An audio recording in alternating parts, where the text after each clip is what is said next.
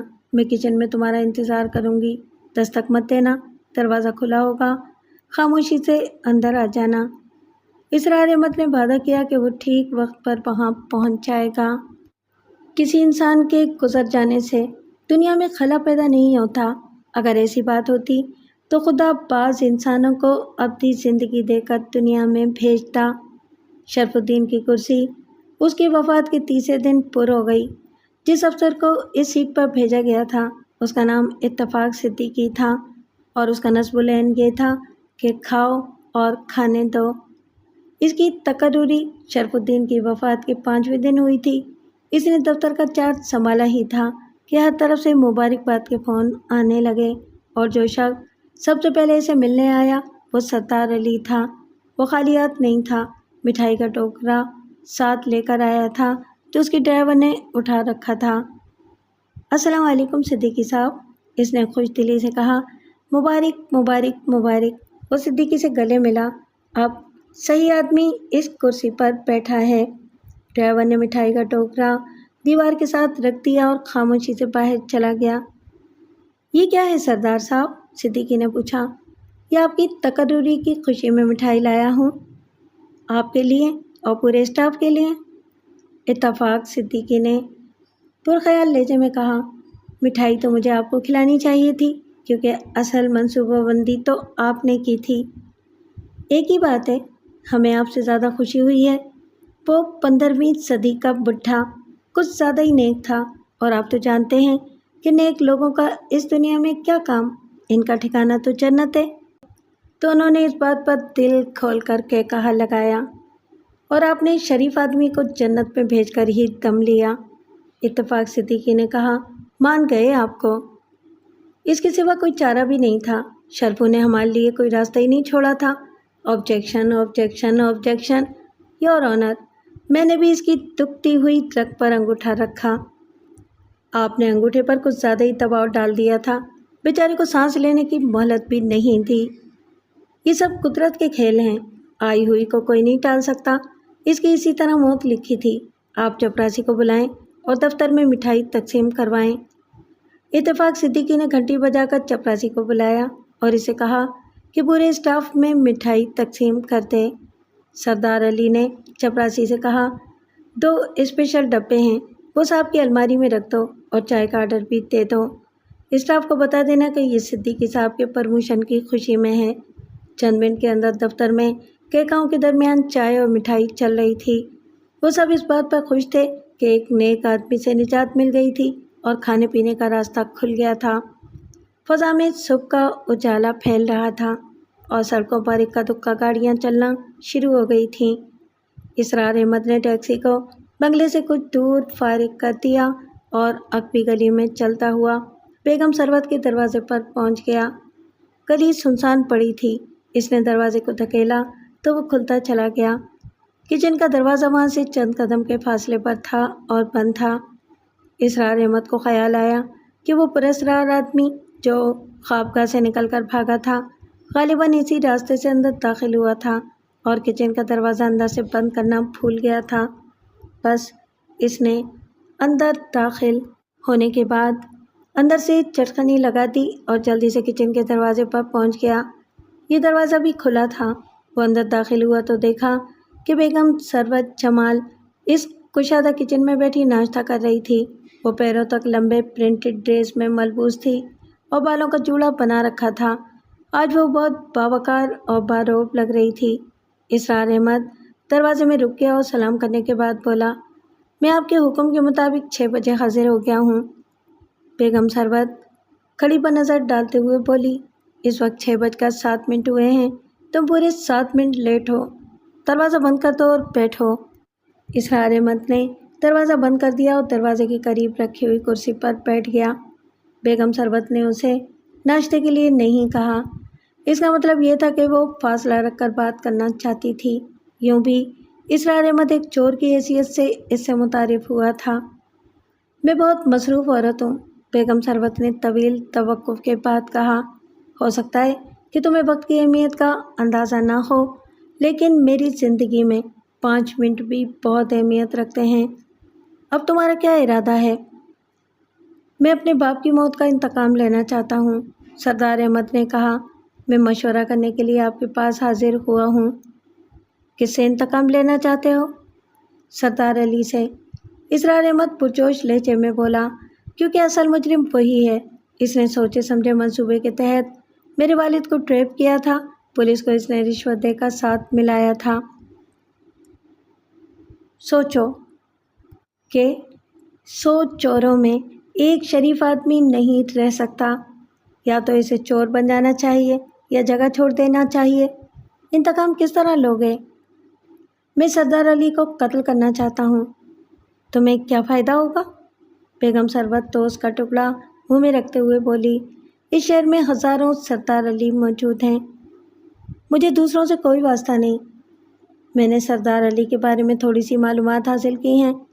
وہ کروڑ پتی آدمی ہیں اور اس وقت اس کے کنسٹرکشن کے 4 منصوبے زیر تعمیر ہیں۔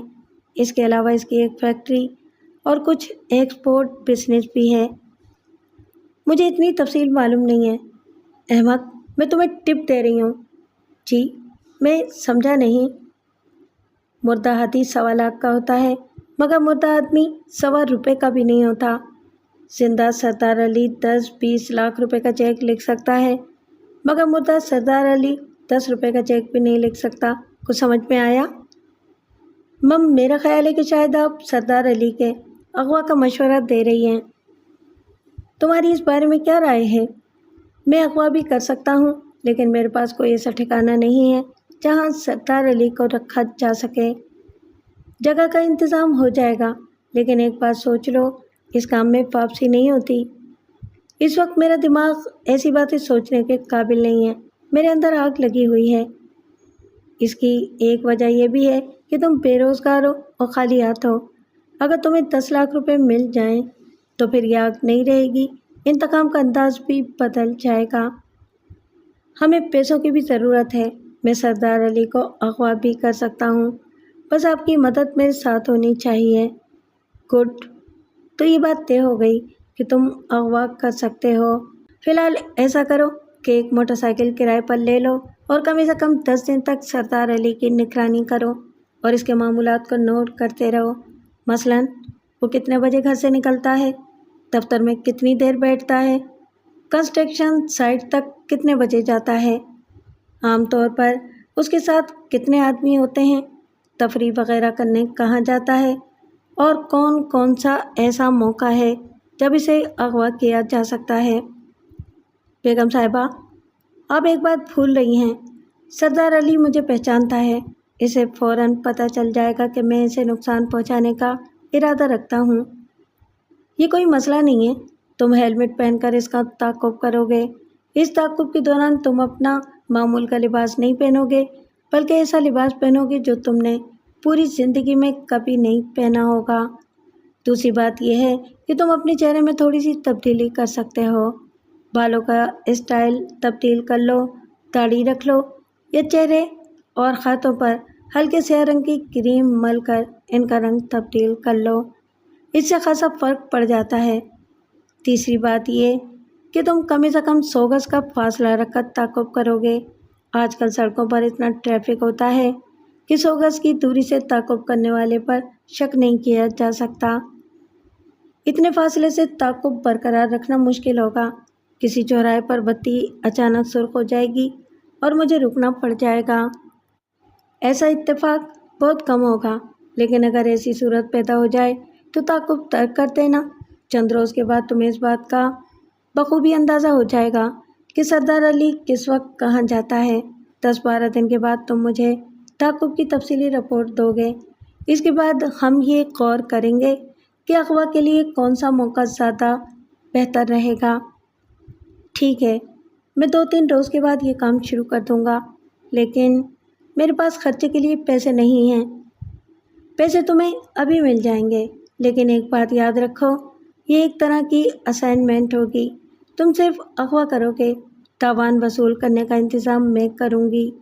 تمہیں اس کام کے 5 سے 10 لاکھ روپے تک مل جائیں گے۔